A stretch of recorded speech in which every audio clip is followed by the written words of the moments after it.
सभी को प्रभु यीशु के मीठा मधुर नाम में जय मसीह की। दिस इज़ आयशा जॉर्ज और आज की वीडियो का टॉपिक है the man name Judas. Judas और यहूदा इस्करियोती यीशु मसीह के 12 चेलों में से एक था और वो सबसे ज़्यादा यंग एम्बिशियस था। वो कौन था? वो था बाइबल का सबसे ज़्यादा कंट्रोवर्शियल कैरेक्टर भी माना जाता है वो, और साथ ही साथ उसे एक बिट्रेयल फ्रेंड के रूप में भी देखा जाता है बाइबल में। यहूदा इस्करियोती एक आम इंसान था।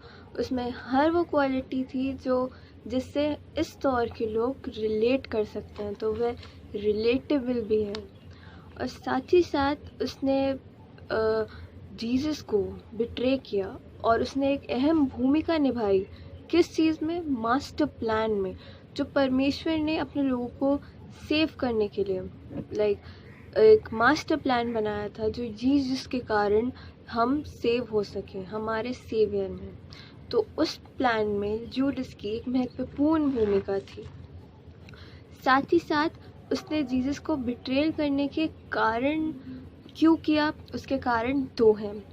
पहला कारण कि जूडस जो है उसने यीशु मसीह को अपनी एक्सपेक्टेशंस पे खड़ा नहीं पाया।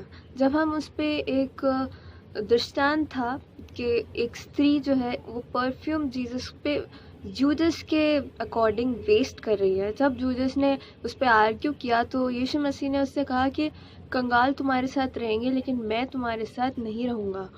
और इस पे जूडस को बहुत गुस्सा आया और शायद उसी वक्त दूसरे कारण की वजह से शैतान उसमें समाया।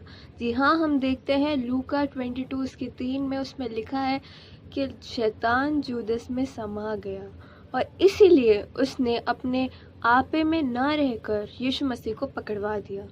और आज के समय में हम कहीं ना कहीं ऐसी गलतियां करते हैं जिससे हम भी कहीं ना कहीं यीशु मसीह को वापस पकड़वा देते हैं। जूदस इसलिए हमारे से बहुत रिलेटेबल कैरेक्टर है क्योंकि हम भी कभी कभार अपने आप में नहीं होते। हम भी कभी कभार कुछ ऐसा कर जाते हैं जो यीशु मसीह की जो सीमा है उससे पार है, क्योंकि यीशु मसीह ने 12 चेलों को नियुक्त किया। और जब हम प्रकाशित वाक्य में पढ़ते हैं कि जब नया यरूशलेम की बात होगी तब उसमें इज़राइल के 12 गोत्रों और यीशु मसीह के चेलों का भी नाम होगा, लेकिन क्या उसमें जूदस का नाम होगा? ये जो वाक्य है, ये आदमी, इससे हमें बस एक ही सीख मिलती है कि कैसा जीवन नहीं व्यतीत करना है हमें। जब हम देखते हैं कि शैतान हमारे जीवन को कैसे नाश कर देता है, यीशु मसीह ने जूदस को इस स्थान पे बिठाया कि नए यरूशलेम के उन गोत्रों में, इज़राइल के गोत्रों के साथ इनके चेलों के नाम भी लिखे जाएं। सोचो, उस दर्जा दिया, लेकिन शैतान उसके अंदर समा के हमारे जीवन को नष्ट कर देता है। क्या हुआ उसका अंत? उसने सुसाइड कर लिया। क्या यही अंत है? और शैतान जब भी हमारे जीवन में आता है तो अंत जो है वो विनाश का ही होता है। इसके कंक्लूजन में सिर्फ यही बात है कि जूदस जैसे अपने जीवन को ना बिताए।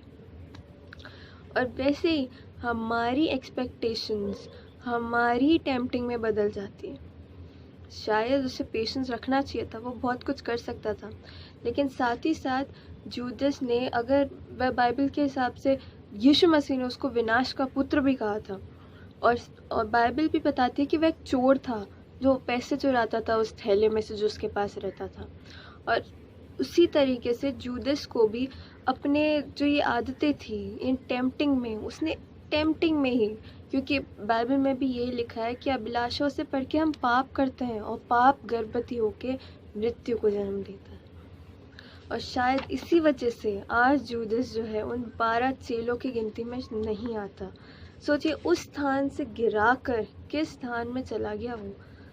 हमें अपने जीवन को इस प्रकार नहीं बनाना। ये पूरा नमूना देता है जूदस की लाइफ से, और हमें इससे सावधानी भी बरतनी पड़ी। शायद इसलिए जूदस के कैरेक्टर को हमें अध्ययन करने की ज़रूरत है, ताकि ऐसे से सावधान रहें और ऐसे अपने जीवन को ना बिताएं। Hope you like this video. Thank you.